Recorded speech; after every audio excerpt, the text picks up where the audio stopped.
अस्सलामुअलैकुम। Class 11th physics chapter number 4 work and energy को study कर रहे हैं। Work done by a constant force पढ़ने के बाद अब हम जिस टॉपिक पर आ चुके हैं सब टॉपिक पे वो है हमारे पास work done by a variable force. तो बहुत सारी ऐसी सिचुएशंस होती हैं जिसमें हमारी जो फोर्स होती है वो कांस्टेंट नहीं रहती, ठीक है, मतलब फोर्स चेंज होती रहती है, ठीक है।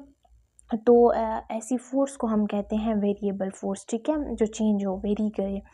तो उस सिचुएशन में हम वर्क डन को कैसे कैलकुलेट करते हैं, इसका ग्राफ कैसा होता है, इसको कैसे शो करते हैं, तो ये कोशिश तो मैंने की है कि आपकी बुक में जितने भी पॉइंट्स हैं, ठीक है, और उन सब को मैं कवर कर लूँ और अच्छे तरीके से उसकी हेडिंग्स बनाऊँ, देन मेंशन करूँ ताकि आपके लिए आसानी हो जाए। अच्छा, आप ये सारे नोट्स मत लिखें, ठीक है, आप प्रॉपरली बुक में देख लें, ये सब चीज़ें हैं।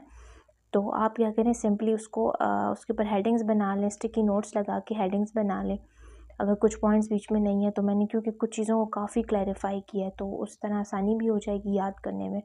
बाकी आपकी अपनी चॉइस है, ठीक है। Work done by a variable force की तरफ आते हैं और बात कर लेते हैं सबसे पहले वर्क डन। अब वर्क डन वाली टर्म से आप काफ़ी फेमिलियर हो गए होंगे, लेकिन फिर मैं भी बता देती हूँ कि वर्क डन क्या होता है। जब हम एक बॉडी के ऊपर फोर्स अप्लाई करते हैं और बॉडी डिस्प्लेस होती है उसी डायरेक्शन में जिस डायरेक्शन में हम फोर्स लगा रहे होते हैं। बेसिकली यही बहुत सिंपल सा और इंटरेस्टिंग सा कॉन्सेप्ट है वर्क डन का फिज़िक्स में। अब वेरिएबल क्योंकि टॉपिक को ब्रेक डाउन किया, ठीक है, कुछ टर्मिनोलॉजीज़ के लिए ताकि हमें समझ आ जाए। तो वर्क डन हो गया, देन अब आते हैं वेरिएबल फोर्स, ठीक है। वेरिएबल फोर्स क्या होती है? वो फोर्स जो कि चेंज करे अपनी मैग्नीट्यूड को एक ही टाइम में, या अपनी मैग्नीट्यूड को चेंज करे या डायरेक्शन को चेंज करे या एट द सेम टाइम दोनों को चेंज करे, तो उसको हम कहते हैं वेरिएबल फोर्स, ठीक है। होपफुली आपको इसमें कोई मसला नहीं होगा। अब आ जाते हैं कि वेरिएबल फोर्स की कुछ एग्जांपल्स, ठीक है। तो मैं ज़रा इसको समझा देती हूँ। आपने देखा होगा मोशन ऑफ अ रॉकेट को, ठीक है। अगर आपने नहीं भी देखा तो आपने मूवीज़ वगैरह में, कार्टून्स वगैरह में तो डेफिनेटली आपने इसको देखा होगा।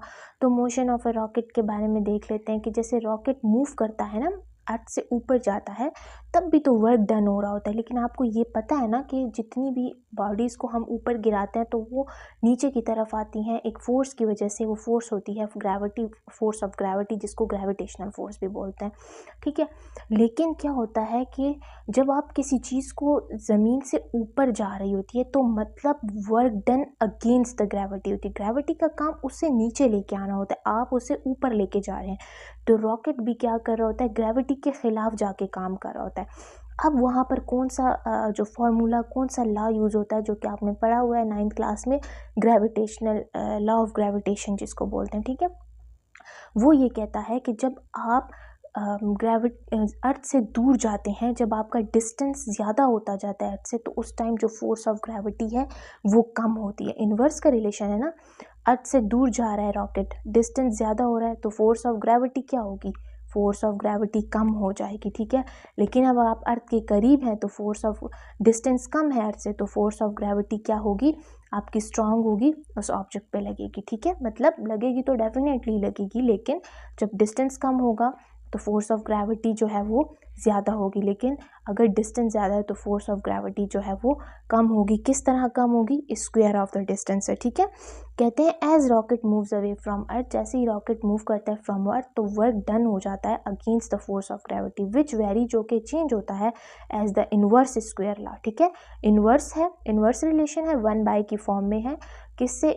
Square of the distance from the centre of the earth, ठीक है। So force decreases and does not remains constant. उस केस में क्या होता है?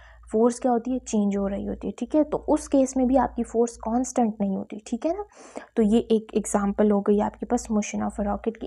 एक दूसरी एग्जांपल भी मैंने मेंशन की है जो कि बुक में थी डेफिनेटली, इसीलिए मेंशन की है, motion of a mass spring system. आप जब देखते हैं आप किसी स्प्रिंग को स्ट्रेच करते हैं, ठीक है, तो जब आप उसे खींच रहे होते हैं, ठीक है, तो फोर्स आप लगाते हैं। जितनी ज़्यादा फोर्स लगाएंगे स्प्रिंग कितना ज़्यादा आगे जाएगा, ठीक है। उस जितना फोर्स लगाएंगे उतनी स्प्रिंग जो है वो आगे की तरफ जाएगा। जितनी फोर्स कम लगाएंगे स्प्रिंग जो है वो कम स्ट्रेच होगा, ठीक है, तो डिस्प्लेस कम होगा। तो इतनी जितनी फोर्स लगाई उतना डिस्प्लेसमेंट, जितनी जब फोर्स कम लगेगी डिस्प्लेसमेंट कम, फोर्स ज़्यादा डिस्प्लेसमेंट ज़्यादा, तो इस केस में भी आपकी फोर्स जो है वो कांस्टेंट नहीं रहती।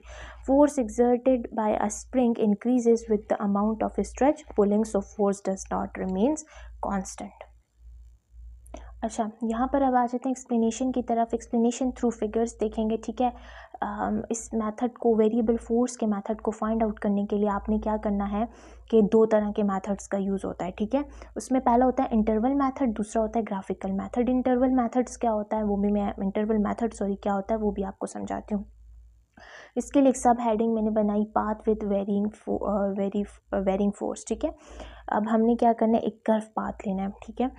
तो an object move from point A to B along a curve path, ठीक है। डेफिनेटली डायरेक्शन चेंज हो रही है। पाथ क्यों हम ऐसा ले रहे हैं कर्व, क्योंकि हमने कहा हम वेरिएबल फोर्स की बात करें जिसमें डायरेक्शन चेंज होती है, मैग्नीट्यूड भी चेंज हो या दोनों चेंज हो। तो यहाँ देखें कर्व पाथ है, डायरेक्शन चेंज हो रही है, ठीक है। ए से बी बॉडी ने मूव किया, तो अब हम क्या करेंगे, ठीक है। ये 3 हेडिंग्स बनाने का फ़ायदा, मकसद जो है वो ये है कि आपको फ़ायदा हासिल हो इस लेक्चर से। The path is divided into small distance path, distance कह दें, पार्ट्स कह दें, जिसको हम del d1 का नाम देंगे, d2 d3 up to dn। यही पाथ मैंने दोबारा ड्रॉ किया, ए से बी बनाया, कर्व पाथ था, इसको हमने छोटे छोटे क्या किया, इंटरवल्स में, स्मॉल डिस्टेंस में हमने इसे क्या किया, डिवाइड कर दिया। क्यों डिवाइड कर दिया भाई, इसलिए कि हमने यहाँ पर वर्क डन कैलकुलेट करना है। वर्क डन किसी कर्व पाथ का हम कैसे कैलकुलेट करते हैं, ये हम इस मैथ टॉपिक में पढ़ रहे हैं, ठीक है। अब हमने क्या किया, सिंपली जैसे इस पर डिस्टेंस del d1 लग रहा है, del d2 लग रहा है, अप टू dn तक जा रहे हैं, तो इसी तरह जब आप आगे की तरफ बॉडी मूव करिए तो जाहिर है डायरेक्शन अपनी चेंज कर रही है, आगे की तरफ बढ़ रही है, डिस्टेंस ट्रैवल करिए, तो उस पर फोर्स भी लग रहा है ना। तो forces F1 F2 Fn acted on each segment, जिसको मैंने पार्ट्स का नाम पहले दिया है, पार्ट्स या डिस्टेंस का, ठीक है। सॉरी डिस्टेंस नहीं, पार्ट्स का और सेगमेंट्स हो गया। तो इसी तरीके से ए से बी कर्व पाथ अगेन बनाया, डिस्टेंसेस वही शो किए और फोर्सेस F1 F2 मतलब del d1 इतना डिस्टेंस कवर किया तो फोर्स F1 थी, इतना किया तो फोर्स ये थी, देन Fn तक। अब यहाँ पर देखें बॉडी के ऊपर फोर्स लग रही है, वो कुछ डिस्टेंस कवर कर रहा है, तो definitely it makes an angle, ठीक है, with the horizontal surface, ठीक है। तो with the path, तो यहाँ पे देखिए, यहाँ से मैंने ये F1 उठाई, ये कर्व पाथ मैंने थोड़ा सा पार्ट इसका ले लिया, F1 शो किया, del d1, ठीक है। तो यहाँ आ जाएगा आपके पास simply del d1 into del d, ठीक है, del d2। तो इस तरीके से क्या होगा कि आप इसके पाथ बना लेंगे, ठीक है। अच्छा, एक हाथ में मैंने मोबाइल होल्ड की हुई है, सो दैट इज़ वाई जो है ना वो राइटिंग थोड़ी यहाँ पर अजीब में मुझसे लिखा गया है, बहरहाल आप इसको इग्नोर करिएगा। यही आपका फाइनल फिगर है, ठीक है। सो अब हमने वर्क कैसे, work done is calculated for each small part is. अब हमने क्या करना कि डिस्टेंस भी डिवाइड कर लिया, ठीक है, डिस्टेंस भी बता दिया, उसकी फोर्स भी बता दी, एंगल भी हमें पता चल गई कि F1 बनेगा, F2 बनेगा, थीटा 1 बनेगा, सॉरी थीटा 2 बनेगा, F2 थीटा n बनेगा, थीटा n तक जाएगा, ठीक है। अब हमने क्योंकि फोर्स भी मिल गई, डिस्टेंस भी हो गया, तो अब हमारे पास क्या रह गया, वर्क डन कैलकुलेट करना रह गया। तो यहाँ पर ज़रा सा देख लें आप, W1 है, ठीक है। वर्क डन हम कैलकुलेट करेंगे सबसे पहले किसके लिए, इस वाले पार्ट के लिए, ठीक है। ये जो पहला इंटरवल था ना, फोर्स का पहला कंपोनेंट था, ठीक है। तो इसके लिए हम वर्क डन कैलकुलेट करेंगे। तो W is equal to F1 del d1 into cos theta, देखिए F1 cos theta 1 del d1, यहाँ आप इसको ऐसे भी लिख सकते हैं F1 del d1 cos theta 1, ठीक है, एक ही बात है। इसी तरह सेकंड सेगमेंट के लिए हम देखेंगे, ठीक है। तो W2 फोर्स का जो कंपोनेंट होगा F2 cos theta 2 del d2, फिर W3 F3 cos theta 3 del d3 up to आप जाते हैं। तो वर्क डन फॉर यहाँ पर n आप लिख सकते हैं, ठीक है। तो यहाँ सिंपल आ जाएगा WN FN cos theta in del dn, ठीक है। तो मतलब आप वर्क डन करें फॉर द nth टर्म। तो टोटल वर्क डन कैसे कैलकुलेट होगा, टोटल वर्क यहाँ पे कितने कंपोनेंट्स थे, मतलब कहाँ से कितनी क्वांटिटी से स्टार्ट, तो I equal to 1 I equal to n, ठीक है। FI cos theta IN del di, तो ये था work done for the curve part, ठीक है। किस तरीके से हमने फोर्स का कंपोनेंट, मतलब यहाँ पे देखें बॉडी ने मूव किया, ठीक है, फोर्स लगी F1, उसका जो एंगल बना था थीटा 1, और किस डायरेक्शन में जो था वो जा रहा था कॉस थीटा की डायरेक्शन में, फोर्स का वो कंपोनेंट जो डिस्प्लेसमेंट की डायरेक्शन में हो, ठीक है। तो यहाँ पे आ जाएगा del d1 और थीटा 1। तो इसी तरीके से यहाँ पर बनेगा F1 cos theta 1 del d1। तो यहाँ से मैंने सारे कंपोनेंट्स निकाले। अब आ जाते हैं हम ग्राफिकल मेथड, ठीक है। अब ग्राफिकल मेथड के लिए हमने क्या करना है, ग्राफिकल मेथड के लिए स्टेप बार ग्राफ को देखेंगे। क्या होगा इसमें, सिंपल सबसे आसान मेथड है। यहाँ पर आपको एक फिगर शो हो रहा है, ठीक है, इंडिपेंडेंट कंपोनेंट होता है और यहाँ पर डिपेंडेंट होता है, ठीक है। अब यहाँ पर देखिए फिगर शोज अ बार ग्राफ रिप्रेजेंटेशन, एक ग्राफ है, ठीक है, उसको आप देख लें। अब यहाँ पर देखिए ये जो पाथ था, ठीक है, आपने इसी पाथ को उठाना है सिंपली, और ये देखिए ये पाथ आपने यहाँ ड्रॉ कर ली, ठीक है। अब यहाँ पर देखिए इसको आपने रेक्टेंगल्स, क्योंकि अब इस तरह का ये जो कहते हैं कि जितना भी एरिया इस पाथ के नीचे है ये सारा आपका वर्क डन है। तो अब हमने क्या शो बताना है, देखिए इस पाथ को हमने छोटे छोटे रेक्टेंगल्स में क्या करना है, डिवाइड कर देना है, ठीक है। अब इन्हीं रेक्टेंगुलर कंपोनेंट्स के लिए हमने क्या फाइंड करना है, फोर्स। देखिए यहाँ मैंने लिखा है रेक्टेंगुलर फोर्स कंपोनेंट, ठीक है, no calculation of extra work, ये मैं आपको बताती हूँ, ठीक है, एक्स्ट्रा एरिया। तो फिगर शोज अब बार ग्राफ रिप्रेजेंटेशन, ठीक है। अब यहाँ पर जो भी बार है ये आपका क्या बता रहा है, आपको फोर्स बता रहा है, ठीक है, फोर्स। यहाँ पर F1 लग रही है तो डेल D1 लग रहा है, cos थीटा 1 लगेगा, del D F2 cos theta 2, del D2, फिर इसी तरह आप जाते जाएँ Fn cos theta n, del D1 से जाते जाएँ डेल Dn तक, ठीक है। Area of each bar graph, इन सब का एरिया क्या होगा, इक्वल होगा, ठीक है। अब हमने क्या करना है, अब आप देखिए यहाँ तक तो हम जा रहे हैं, तब तक तो हमारी बात बन रही है, ठीक है। यहाँ पर आपका एरिया सेम है, इसके लिए आप वर्क डन कैलकुलेट कर लेंगे, इसके लिए कर लेंगे, इसके लिए। अब यहाँ पर देखिए एक्स्ट्रा एरिया आ रहा है, ठीक है, ये आपके पास एक्स्ट्रा एरिया आ रहा है।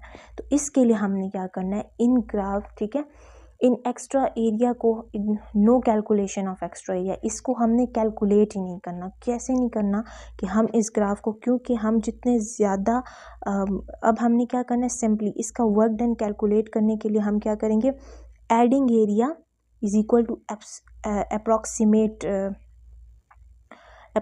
टोटल वर्क, ठीक है। तो अब इसका क्या मतलब है, इसका मतलब ये है कि आपने यहाँ पर वर्क डन कैलकुलेट करने के लिए इस एक्स्ट्रा एरिया की कैलकुलेशन नहीं करनी, बल्कि आपने इस ग्राफ को छोटे छोटे पार्ट्स में जो है वो डिवाइड कर देना, ठीक है। यहाँ तक तो आपको होपफुली समझ आ गई होगी।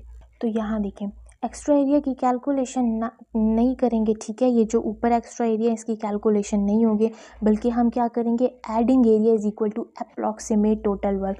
हमें अगर वर्क डन कैलकुलेट करना है तो इस एक्स्ट्रा एरिया को हम छोड़ देंगे, ठीक है, और हम क्या करेंगे, इस रेक्टेंगल को छोटे छोटे पार्ट्स में डिवाइड कर लेंगे, ठीक है। तो हमारे पास क्या होगा, अगर फिर भी नहीं आएगा तो हम इसको मज़ीद छोटे छोटे रेक्टेंगल्स में डिवाइड कर देंगे, ताकि क्या हो जाए, ये जो हमारे पास जो वर्क डन आए वो हमारे पास एक्यूरेट आ जाए, ठीक है। ये इसका ग्राफिकल मेथड का तरीका है कि किस तरीके से आपके पास जो है वो, क्योंकि हमने ये बताना है कि जितना एरिया अंडर द कर्व आ रहा है वो हमारे पास वर्क डन है, लेकिन इसमें एक्स्ट्रा एरिया आ रहा था, तो इस एक्स्ट्रा एरिया को कैलकुलेट नहीं करना, ठीक है, no calculation of extra area, ठीक है।